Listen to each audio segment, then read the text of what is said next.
Bon, comme on disait tout à l'heure, que la vraie relation débute juste après la commercialisation du produit et un client satisfait est un client, est un prescripteur de futurs clients. Il y a un autre critère que nous devons évoquer avec toute l'attention requise, c'est le service après-vente. Avant même qu'on commence à commercialiser un produit, il faut qu'on ait l'assurance que nous avons la structure et la compétence nécessaire pour faire face à toutes les situations et à tous les problèmes auxquels peut se confronter un client. Le client, une fois qu'il a acquis un produit, que ce soit une voiture, un téléviseur, électroménager ou n'importe quel produit de consommation,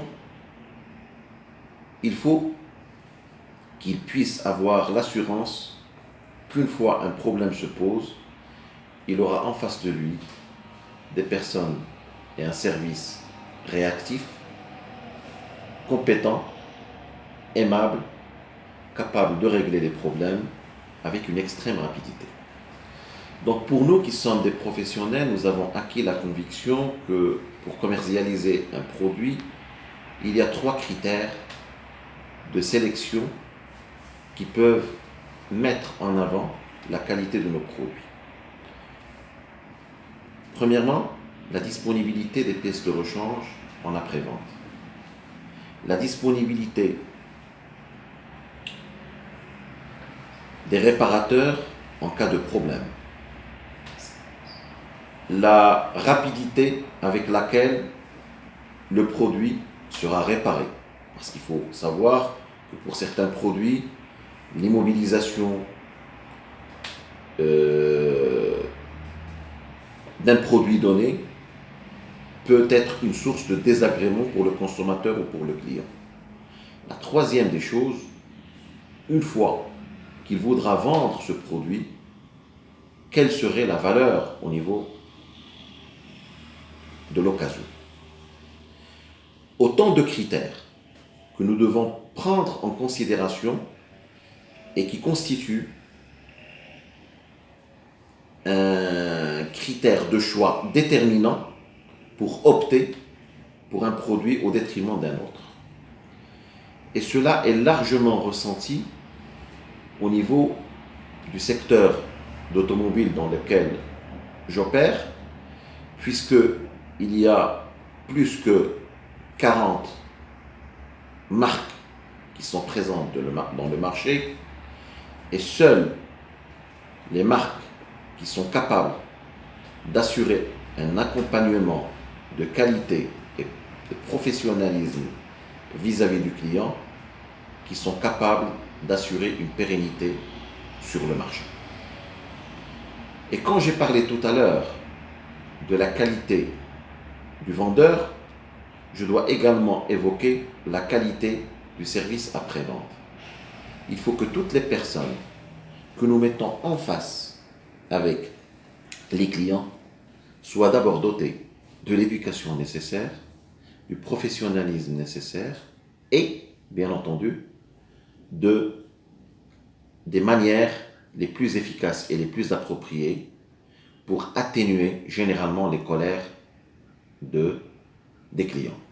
Parce qu'un client, quand il vient acheter une voiture et quand il la récupère ou il achète un électroménager, il part généralement très content parce qu'il récupère un produit censé fonctionner sans problème. Mais partant du principe que nul n'est infaillible, il se peut qu'un produit, pour une raison ou une autre, présente quelques signes de faiblesse ou tombe carrément en panne. C'est le degré de la réactivité du service après-vente qui déterminera la qualité du produit et la confiance du client. Donc il est absolument nécessaire que la personne que nous mettons en face du client soit une personne qui parle convenablement, qui prend en considération la colère et qui essaie d'absorber la colère et le mécontentement du client et qu'il puisse apporter des solutions convenables pour le client. Autant de facteurs que nous devons prendre en considération pour le choix de nos futurs collaborateurs. Et une marque qui n'a pas de service après-vente est une marque qui se dirige certainement vers des lendemains incertains et ne pourra jamais, au grand jamais, progresser dans le marché. À côté de ça, il ne faut pas oublier que l'activité après-vente est une activité qui aide l'entreprise à compléter sa rentabilité, à savoir que la commercialisation des pièces de rechange peut être une source de profit pour l'entreprise et pour sa rentabilité. Donc, comme j'ai évoqué tout à l'heure le facteur de rentabilité, le facteur de fidélisation, et également, il faut véhiculer vis-à-vis du client une image convenable, et cela ne peut être possible que si nous avons une équipe de qualité. Je vais citer un tout petit exemple qui va résumer en quelque sorte tout ce qui a été dit au niveau du commerce et au niveau de la prévente. Un grand PDG d'une grande firme américaine a été un jour interrogé sur la qualité de ses collaborateurs. Il a répondu qu'il existait 4 types de collaborateurs. Le compétent avec valeur, le compétent sans valeur, l'incompétent avec valeur et l'incompétent sans valeur. Le compétent avec valeur, il faut apprendre à l'accompagner, à le remercier, à le fidéliser et à le promouvoir. Le compétent sans valeur, il faut immédiatement se séparer de lui et le remercier. Il ne peut plus faire partie de l'entreprise. Là, je suis en train de répéter textuellement les propos de ce PDG.